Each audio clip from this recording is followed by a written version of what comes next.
और लास्ट जो हमारा एग्जाम्पल था वो था मेथड्स ऑफ टपल। तो टपल से रिलेटेड बस एक लास्ट एग्जाम्पल हमारा बाकी है, दैट इज नेस्टेड टपल। अब यहाँ पे लिस्ट की तरह, जैसे कि मैंने पहले भी कहा था, हम इनपुट लेके टपल को क्रिएट नहीं कर सकते हैं।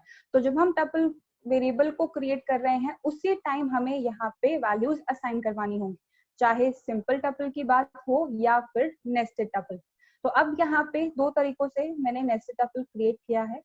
सबसे पहले मैंने टीपीएल नाम का एक वेरिएबल क्रिएट किया है जिसके अंदर मैंने सबसे पहले 3 वैल्यूज असाइन करवाई हैं, दैट इज 1, 2 एंड 3। और इस टपल के थर्ड इंडेक्स पे 0, 1, 2 थर्ड इंडेक्स पे मैंने फिर से पैरेंथेसिस के अंदर कॉमा सेपरेटेड वैल्यू पास की है। तो अब यहाँ पे जो ये कॉमा सेपरेटेड वैल्यू का कलेक्शन है ये हमारा नेस्टेड टपल कहलाएगा और ये टीपीएल हमारा मेन टपल वेरिएबल कहलाएगा। तो जब मैंने इस टीपीएल को प्रिंट कराया है तो यहाँ पे हमारा आउटपुट बिल्कुल उसी तरीके से आया है जिस तरीके से मैंने डिक्लेरेशन स्टेटमेंट के अंदर लिखा। अगर हम यहाँ पे लूपिंग चला के प्रिंटिंग कराते फॉर आई इन टीपीएल तो पहले 1 प्रिंट होता, फिर 2, देन 3 और फिर पैरेंथेसिस के अंदर ये दोनों वैल्यूज प्रिंट होते। ठीक है, अब नेक्स्ट जो मेरा एग्जाम्पल है नेस्टेड टपल से रिलेटेड, यहाँ पे मैंने बिल्कुल 2D एरे वाला जो कंसेप्ट होता है उसको अपनाया है। 3x3 की मैट्रिक्स जैसा मैं प्रिंट कर पाऊँ उस तरीके का मैंने क्रिएशन यहाँ पे किया है। तो सबसे पहले मैंने यहाँ पे 3 टपल वेरिएबल्स क्रिएट किए हैं, T1, T2 एंड T3, और उन तीनों के अंदर मैंने 3 वैल्यूज असाइन करवाई। सबसे पहला जो टपल वेरिएबल है दैट इज T1, उसके अंदर 1, 2, 3, सेकेंड वेरिएबल के अंदर 4, 5, 6 एंड थर्ड वेरिएबल के अंदर 7, 8, 9। अब यहाँ पे जो ये 3 वेरिएबल्स मैंने क्रिएट किए हैं, अगर आप चाहो तो डायरेक्टली आप यहाँ पे पैरेंथेसिस को यूज करके भी पास कर सकते हो, या फिर हम यहाँ पे वेरिएबल के नेम को भी काम में ले सकते हैं। तो अब मैंने यहाँ पे मेन टीपीएल नाम का एक टपल क्रिएट किया है जिसके अंदर मैंने पैरेंथेसिस में 3 वेरिएबल्स पास किए हैं, T1, T2, T3। अब जरूरी नहीं है कि आपको ये पैरेंथेसिस काम में लेने हैं, पैरेंथेसिस को अवॉइड भी कर सकते हो आप। तो यहाँ पे होगा क्या, T1, T2 एंड T3 हमारी नेस्टेड टपल्स कहलाएंगी और ये हमारा मेन टपल वेरिएबल। बिल्कुल इसी तरीके का स्ट्रक्चर हमने लिस्ट के अंदर भी क्रिएट किया था। वहां पे हमने यूजर से इनपुट लेके और डायरेक्टली इनिशियलाइज करके दोनों तरीकों से क्रिएट किया। अब यहाँ पे इनपुट वाला कंसेप्ट नहीं है तो हमें डायरेक्टली करना होगा। अब इसकी प्रिंटिंग मैंने बिल्कुल जैसे हम 2D एरे की प्रिंटिंग करवाते हैं बिल्कुल उसी तरीके से प्रिंटिंग करवाई है। सबसे पहले मैंने इस टपल के जो मेन इंडेक्सेस हैं यानी कि जो 3 रोज हैं 0, 1 एंड 2 उसके लिए एक लूप चलाया है और उसके बाद हर एक रो पे यानी कि हर एक इंडेक्स पे जो वैल्यू है उसके लिए भी मैंने एक लूप काम में लिया है। तो सबसे पहले फॉर आई इन टीपीएल, अब यहाँ पे टीपीएल के अंदर मेरे पास में ये कंप्लीट कलेक्शन है। तो आई क्या करेगा, सबसे पहली वैल्यू को रेफर करेगा यानी कि T1 को रेफर करेगा। अब T1 के अंदर ये 3 वैल्यूज हैं तो आई के अंदर ये 3 वैल्यूज हैं दैट इज 1, 2 एंड 3। अब मुझे फिर से इस पे लूपिंग करवानी है तो मैंने यहाँ पे वापस से फॉर लूप चलाया है फॉर जे इन आई। तो इनिशियली जे किसको रेफर करेगा, J1 को रेफर करेगा। अब यहाँ पे मैट्रिक्स फॉर्म में प्रिंट हो और स्लैशन को हम ओवरराइट करवा सकते हैं तो इसीलिए मैंने एंड एट्रीब्यूट को काम में लिया है। अब यहाँ पे एक कंप्लीट रो की जो प्रिंटिंग है वो स्पेस से सेपरेट होके प्रिंट होगी। अब यहाँ पे आप चाहो तो /t भी काम में ले सकते हो या किसी और तरीके का एंडिंग कैरेक्टर भी काम में ले सकते हो। तो सबसे पहले 1 प्रिंट होगा, फिर एक स्पेस प्रिंट होगी, फिर जे इंक्रीमेंट होके 2 को रेफर करने लगेगा, फिर 2 प्रिंट होगा, फिर एक स्पेस प्रिंट होगी, फिर जे इंक्रीमेंट होके 3 को रेफर करने लगेगा तो 3 प्रिंट होगा और फिर एक स्पेस प्रिंट होगी। अब आई के अंदर जितनी भी वैल्यूज थी हमने उन सबको ट्रैवर्स कर लिया। तो जो ये इनर लूप है इसका एग्जीक्यूशन हमारा कंप्लीट हो चुका है। तो हम आ जाएंगे नेक्स्ट स्टेटमेंट पे यानी कि सिंपल प्रिंट फंक्शन। अब ये प्रिंट फंक्शन क्या करेगा, हमारा जो एग्जीक्यूशन कर्सर है उसको नेक्स्ट लाइन पे शिफ्ट कर देगा। तो हम 1, 2, 3 की प्रिंटिंग के बाद आ जाएंगे यहाँ पे। अब फिर से आई का इंक्रीमेंट होगा और आई अब नेक्स्ट वैल्यू को रेफर करने लगेगा यानी कि सेकंड टपल वेरिएबल को 4, 5, 6 के कलेक्शन को रेफर करने लगेगा। अब फिर से इस जे को यूज करके मैंने आई पे लूपिंग करवाई है। तो पहले जे 4 को रेफर करेगा, फिर एक स्पेस प्रिंट होगी, 5 को रेफर करेगा, फिर एक स्पेस प्रिंट होगी, 6 को रेफर करेगा, फिर से एक स्पेस प्रिंट होगी। तो यहाँ पे जब हमारी ये ट्रैवर्सिंग कंप्लीट हो जाएगी तो फिर से प्रिंट फंक्शन की हेल्प से हम आ जाएंगे नेक्स्ट लाइन पे। फिर से आई जो है वो इंक्रीमेंट होके अब लास्ट जो टपल के अंदर वैल्यू है दैट इज P3 वेरिएबल, इसको रेफर करेगा, यानी कि 7 8 9 वैल्यूज को रेफर करेगा। अब फिर से मैंने जे की हेल्प से इस आई पे लूपिंग करवाया है, तो सबसे पहले जे 7 को रेफर करेगा, तो 7 प्रिंट होगा, देन स्पेस, फिर इंक्रीमेंट होके ये 8 को रेफर करेगा, देन 8 प्रिंट होगा, देन फिर से स्पेस, फिर से ये इंक्रीमेंट होके 9 को रेफर करेगा, तो 9 प्रिंट होगा, देन फिर से स्पेस। अब यहाँ पे इनर लूप वाला एग्जीक्यूशन ओवर हो गया, तो प्रिंट फंक्शन की हेल्प से हम आ जाएंगे नेक्स्ट लाइन पे, और अब आई वाला ट्रैवर्सिंग भी हमारा कंप्लीट हो चुका है। तो कुछ इस तरीके का आपको आउटपुट मिलेगा। अगर आप चाहो तो डायरेक्टली आप यहाँ पे आई को प्रिंट करवा लो, तो आपको कंप्लीट कलेक्शन मिल जाएंगे पैरेंथेसिस के अंदर, और अगर चाहो तो डायरेक्टली प्रिंट ऑफ पीपीएल भी लिख सकते हो। प्रिंटिंग कैसे करवानी है it's up to your choice, या depending upon the requirement of the program, हमारे पास में कई तरीके के ऑप्शंस अवेलेबल है। So that was nested tuple. इस एग्जाम्पल में किसी को कंफ्यूजन?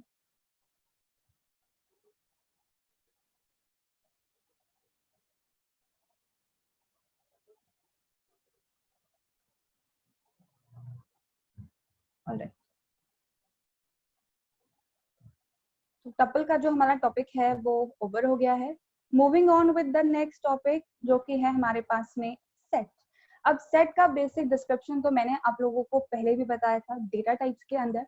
मैथमेटिक्स के अंदर जो सेट कंसेप्ट आप लोगों ने पढ़ा है लास्ट ईयर फर्स्ट ईयर में, ठीक है, बिल्कुल वही कंसेप्ट अगर हमें यहाँ पे अप्लाई करना हो तो उसके लिए set as a data type Python के अंदर हमें प्रोवाइड करवा दिया।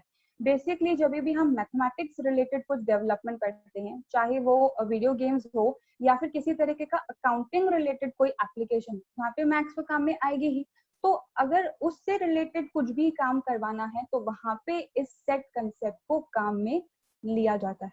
ठीक है, अब सेट हमारे पास में क्या है, एक तरीके का collection.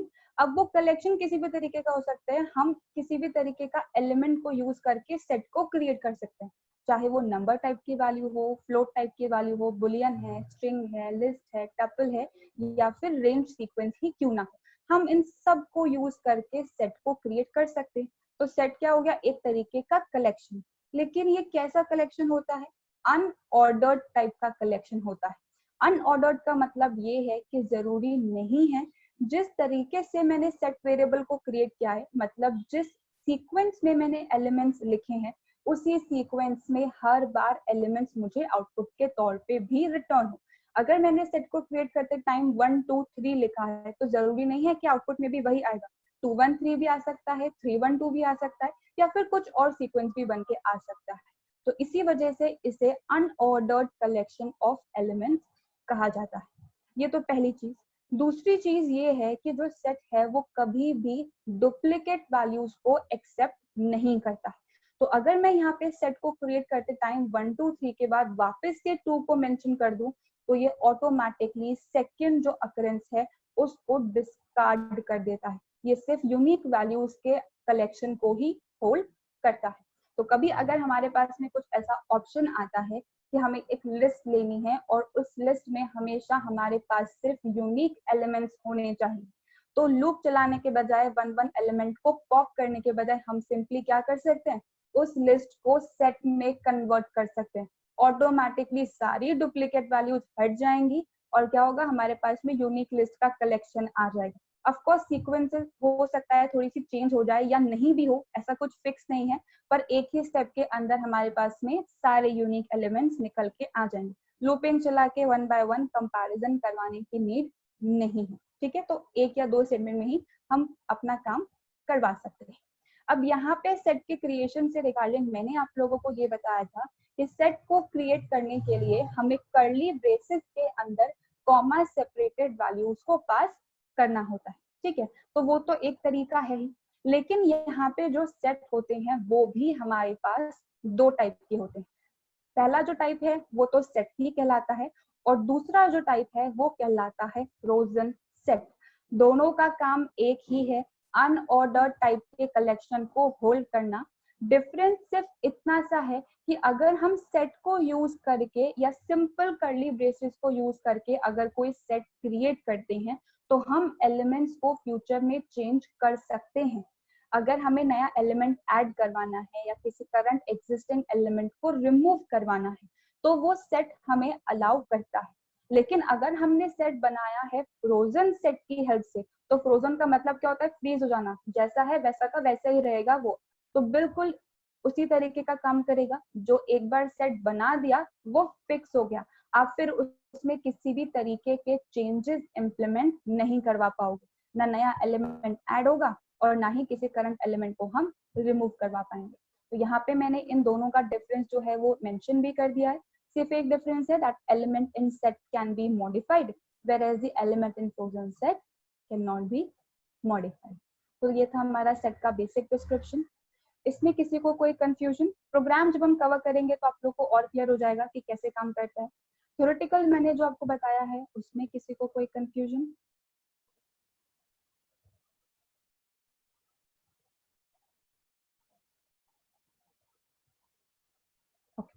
Moving with the next part.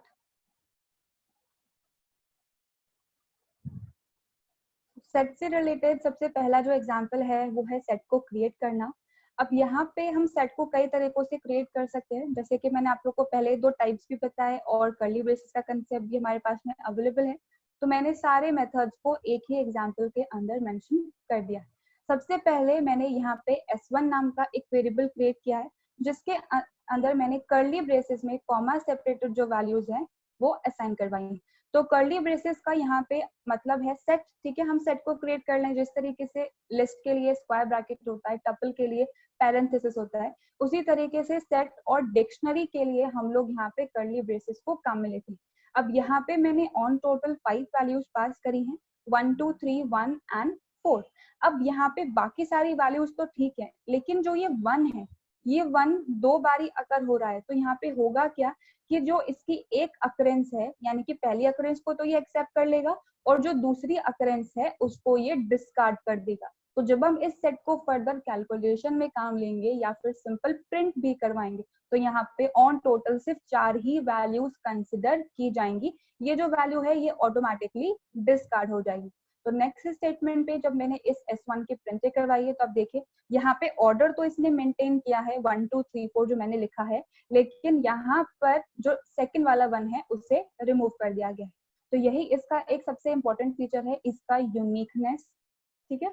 अब सेकंड जो एग्जांपल है उसके अंदर मैंने सेट फंक्शन को यूज करके सेट को क्रिएट किया है। ये फंक्शन हम लोगों ने आई थिंक टाइपकास्टिंग वाले टॉपिक के अंदर कवर किया था। किसी भी टाइप का जो कलेक्शन होता है वो हम इस सेट फंक्शन को पास कर सकते हैं। कलेक्शन यानी कि सीक्वेंस। अब सीक्वेंस कौन कौन से बड़े हैं? हमने स्ट्रिंग देखा है, लिस्ट देखा है, टपल देखा है और रेंज भी देखा है।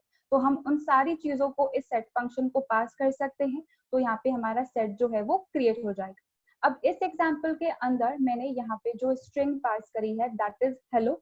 अब यहाँ पे ऑन टोटल 5 कैरेक्टर्स हैं, लेकिन जो एल है वो दो बारी आ रहा है, तो एक अकरेंस एक्सेप्ट होगी और दूसरी अकरेंस जो है उसको डिस्कार्ड कर दिया जाएगा। तो पहले ये स्ट्रिंग सेट के अंदर कन्वर्ट होगी, उसके बाद S2 वेरिएबल के अंदर असाइन होगा। तो जब इस S2 को मैंने प्रिंट करवाया है तो अब देखिए यहाँ पे जो हमारा आउटपुट आया है उसमें सेकंड जो अकरेंस है वो तो डिस्कार्ड हुई है, साथ साथ में जो यहाँ पे ऑर्डर है एलिमेंट्स का वो भी चेंज हो गया है। तो यहाँ पे कोई फिक्स नहीं होता है कि जो हम सेट काम भी ले रहे हैं जिस तरीके से क्रिएट किया गया है उसी तरीके से ऑर्डर आएगा। अब वो चेंज भी हो सकता है और वो सेम भी हो सकता है। So that was the very first two examples, simple set function और curly braces को यूज कर। अब सेकेंड टाइप जो हम लोगों ने देखा है वो है फ्रोजन सेट। अब जो फ्रोजन सेट वेरिएबल होता है हम कभी भी उसमें directly comma separated value pass नहीं कर सकते। जैसे कि यहाँ पे मैंने कर्ली ब्रेसेस को काम में लिया तो डायरेक्टली कॉमा सेपरेटेड वैल्यूज को यूज करके सेट क्रिएट हो गया। फ्रोजन सेट के साथ में ऐसा कोई कंसेप्ट नहीं होता, या तो हमें किसी सेट टाइप का वेरिएबल इसे पास करना पड़ता है या फिर हमें किसी टाइप का कलेक्शन यानी कि सीक्वेंस इसे पास करना पड़ता है। तो यहाँ पे हम इसे स्ट्रिंग, लिस्ट, टपल, रेंज या फिर कोई सेट टाइप का वेरिएबल पास कर सकते हैं। अब वो फ्रोजन सेट के अंदर कन्वर्ट हो जाएगा, यानी कि जो एलिमेंट्स है वो फिक्स्ड हो जाएंगे, अब वो मैनिपुलेट नहीं हो सकते। तो यहाँ पे मैंने इस S2 सेट को ही काम में लिया है और S3 के अंदर असाइन करवा दिया। जब इस S3 को मैं प्रिंट करवाऊंगी तो अब यहाँ पे हमारे पास में नॉर्मल कर्ली ब्रेसेस नहीं आएंगे, बल्कि स्पेसिफिकली हमें बताया जाएगा कि यहाँ पे फ्रोजन सेट टाइप का सेट हमने क्रिएट किया है, तो यहाँ पे अब फर्दर इसमें चेंजेस नहीं हो सकते। तो एलिमेंट्स का सीक्वेंस अब यहाँ पे पहले जैसा ही सेम हुआ है, चेंज भी हो सकता है, फिक्स भी रह सकता है, जैसे कि मैं हर बार ये आपको बता रही हूँ। बस डिफरेंस सिर्फ इतना है कि एलिमेंट्स अब यहाँ पे फिक्स हो चुके हैं, ठीक है। अब लास्ट जो एग्जांपल है, यहाँ पे मैंने फ्रोजन सेट के अंदर rainbow as a string pass किया है। अब इस रेनबो में सारे कैरेक्टर्स हमारे यूनिक है, कोई भी कुछ भी डुप्लीकेट नहीं हो रहा है। तो सबसे पहले सेट के अंदर ये कन्वर्ट होगा और फिर S4 के अंदर असाइन होगा। अब यहाँ पे जिस तरीके से हम लोग प्रिंट फंक्शन को यूज करके सेट की प्रिंटिंग करवा रहे हैं, उसी तरीके से हम लूप को यूज करके भी सेट की प्रिंटिंग करवा सकते हैं। Set is also a type of collection, और कलेक्शन पे हम लोग इजिली लूपिंग कर पाए, इसके लिए ही हमें फॉर लूप यहाँ पे प्रोवाइड करवाया गया है। तो सिंपली हमें लिखना क्या होगा, for counter variable in keyword और उसके बाद हमारे कलेक्शन का नाम, तो फॉर आई इन S4। अब 1 बाय 1 इस S4 के अंदर जितने भी एलिमेंट्स है, आई उनको रेफर करेगा। अब यहाँ पे 1 बाय 1 मैंने इस आई को ही प्रिंट करवाया है, और अलग अलग लाइन में आउटपुट नहीं चाहिए था, इसलिए मैंने एंड एट्रीब्यूट को काम में लिया है। तो end is equals to opening and closing quotes के बीच में मैंने यहाँ पे स्पेस लिखा। अब एक और चीज लूपिंग के केस में, अगर हम लिस्ट की बात करते हैं या हम टपल की बात करते हैं या फिर हम स्ट्रिंग की भी बात करते हैं, तो ये वाला कंसेप्ट तो हम वहाँ पे अप्लाई करते ही हैं, जहाँ पे हम डायरेक्टली कलेक्शन को काम में ले लेते हैं। हम वहाँ पे एक और तरीका भी अपनाते हैं, फॉर आई इन रेंज, और हम len of LST, len of STR या फिर लेन ऑफ TPL पास करते हैं। तो होता क्या है, 0 से लेके लेंथ -1 तक का लूप चलता है। फिर हम लिखते हैं STR ऑफ I, तो 0 इंडेक्स की वैल्यू प्रिंट होती है, फिर 1 इंडेक्स की वैल्यू प्रिंट होती है, फिर 2, then 3 and up till n। यानी कि इंडेक्स को यूज करके हमने कलेक्शंस को प्रिंट करवाया, लेकिन वो कंसेप्ट सेट के अंदर एप्लीकेबल नहीं होता है, क्योंकि यहाँ पे एलिमेंट्स जो है उनका ऑर्डर फिक्स नहीं है। तो इसी वजह से यहाँ पे किसी भी तरीके का इंडेक्स एसोसिएटेड नहीं होता है। तो यहाँ पे हम इंडेक्सिंग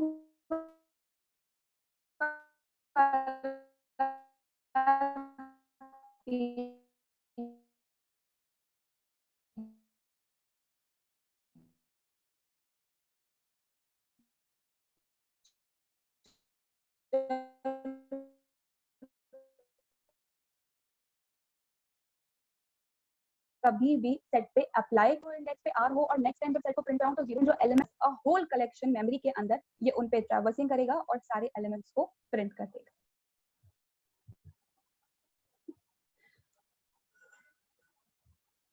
अब यहाँ पे जैसे कि मैंने आप लोगों को बताया कि सेट को क्रिएट करने के लिए हम कर्ली ब्रेसेस को काम में ले सकते हैं। कर्ली ब्रेसेस का मतलब यहाँ पे सेट भी होता है और डिक्शनरी भी होता है। तो यहाँ पे अगर मैं कभी भी सेट को क्रिएट करने के लिए opening and closing curly braces को काम में लेती हूँ, यानी कि एम्प्टी ब्रेसेस को अगर मैं स्पेसिफाई करती हूँ, तो यहाँ पे यूजुअल केसेस में तो हम ये अज्यूम करेंगे, अभी तक हमने जितना भी सिलेबस कवर किया है उसके अकॉर्डिंग हम यही अज्यूम करेंगे कि एम्प्टी सेट यहाँ पे क्रिएट होगा, ठीक है, क्योंकि कर्ली ब्रेसेस आ रहे हैं और कर्ली ब्रेस का मतलब तो सेट होता है। लेकिन कर्ली ब्रेसेस सिर्फ सेट के लिए नहीं बल्कि डिक्शनरी के लिए भी काम में लिए जाते हैं। डिक्शनरी हम लोगों ने पढ़ा था, की वैल्यूज को यूज करके जब हम डेटा को स्टोर करते हैं तो वो डिक्शनरी कहलाता है। तो अगर हम यहाँ पे सिर्फ opening and closing curly braces को यूज करके एक वेरिएबल में असाइन करवा देंगे, तो यहाँ पे ये सेट नहीं बल्कि ये डिक्शनरी टाइप का वेरिएबल क्रिएट होगा। तो अगर हमें यहाँ पे सेट टाइप का वेरिएबल बनाना है तो कम से कम इसके अंदर एक वैल्यू आपको पास करनी ही पड़ेगी। अगर एक भी वैल्यू पास नहीं करी है, खाली है, तो फिर ये डिक्शनरी बन जाएगा, ठीक है। तो मैंने उसी का ही एग्जांपल यहाँ पे मेंशन किया है।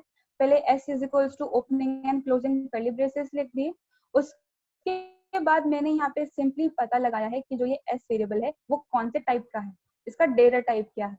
तो डेटा टाइप पता लगाने के लिए हमने बहुत पहले टाइप फंक्शन पढ़ा था एक। तो सिंपली टाइप फंक्शन को हम क्या करते हैं, या तो वैल्यू पास करते हैं या वेरिएबल का नाम पास करते हैं। तो टाइप ऑफ s को मैंने प्रिंट करवाया, तो अब यहाँ पे देखिए क्लास सेट नहीं बल्कि क्लास डिक प्रिंट हुआ, और डिक का मतलब है डिक्शनरी। तो ये चीज आपको ध्यान रखनी है कि अगर आप यहाँ पे सेट क्रिएट कर रहे हो तो कम से कम एक वैल्यू तो इसके अंदर असाइन करना ही करना।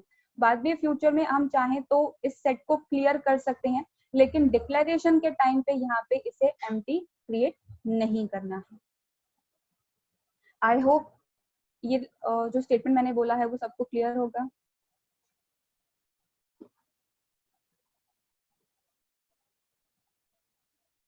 Moving with the next example, जो कि है हमारे पास में मेथड्स ऑफ सेट।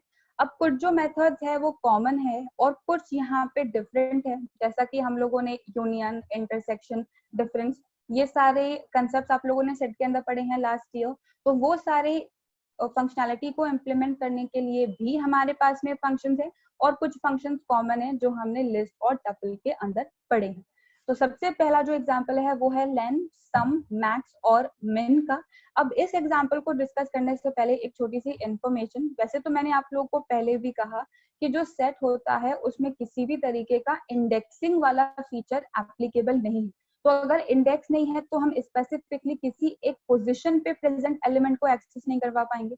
तो यहाँ पे अगर इंडेक्सिंग वाला कंसेप्ट एप्लीकेबल नहीं है तो यहाँ पे स्लाइसिंग भी एप्लीकेबल नहीं है, क्योंकि स्लाइसिंग को भी हम स्टार्टिंग और एंडिंग इंडेक्स की हेल्प से ही एक्सेस करते हैं। तो यहाँ पे स्लाइसिंग वाला कंसेप्ट एप्लीकेबल नहीं है। साथ साथ में यहाँ पे कॉन्कैटिनेशन और रिपीटेशन वाला कंसेप्ट भी एप्लीकेबल नहीं है। मल्टीप्लाई बाय 2 कर लिया या s1 प्लस ऑफ s2 कर लिया तो वो यहाँ पे अलाउड नहीं होता है। हाँ, अगर हम चाहें तो मेंबरशिप वाला कंसेप्ट यहाँ पे अप्लाई कर सकते हैं। फॉर एग्जाम्पल जैसे ये सेट है, अगर मैं लिखूं 5 इन s तो ये हमें ट्रू और फॉल्स रिटर्न करके दे देगा। लेकिन अगर इंडेक्स फंक्शन को यूज करके करना चाहें तो वो काम यहाँ पे नहीं करेगा, क्योंकि इंडेक्सिंग नहीं है, पोजीशंस वाला कंसेप्ट यहाँ पे नहीं होता है। तो जो भी हम लोगों ने पहले कवर किए हैं examples, concatenation, repetition, indexing, slicing, वो मैंने यहाँ पे मेंशन नहीं किया है क्योंकि सपोर्टेड नहीं है। सिर्फ मेंबरशिप वाला पार्ट यहाँ पे सपोर्टेड है। ठीक है, तो अब मेथड्स वाला एग्जांपल, फर्स्ट 4 मेथड्स। सेट की लेंथ को कैलकुलेट करने के लिए लेंथ फंक्शन, ऑन टोटल कितने एलिमेंट्स है, जितने भी एलिमेंट्स प्रेजेंट है उन सबको अगर सम हमें कैलकुलेट करना है तो सम फंक्शन, जितने भी एलिमेंट्स है उसमें से मैक्सिमम वैल्यू फेच करनी है तो मैक्स फंक्शन, और जितने भी एलिमेंट्स प्रेजेंट है उसमें से मिनिमम वैल्यू फेच करनी है तो मिन फंक्शन। ठीक है, अब यहाँ पे सबसे पहले मैंने s नाम का एक सेट क्रिएट किया है जिसके अंदर ऑन टोटल 6 वैल्यूज प्रेजेंट है, 1, 3, 5, 2, 4 एंड 4। अब यहाँ पे ऑन टोटल मैंने क्रिएशन के टाइम पे तो 6 एलिमेंट्स लिखे हैं, लेकिन 4 की अकरेंस जो है वो रिपीट हो रही है, तो यहाँ पे इस एलिमेंट को कंसिडर ही नहीं किया जाएगा। सिर्फ हमारे पास में 5 एलिमेंट्स ही बचेंगे, यानी कि यूनिक एलिमेंट्स ही बचेंगे। तो अब जब मैंने इस s की लेंथ को प्रिंट करवाया तो देखिए यहाँ पे आउटपुट में 6 नहीं बल्कि 5 आया है, क्योंकि सेकेंड अकरेंस को इसने ऑटोमेटिकली डिस्कार्ड कर दिया है।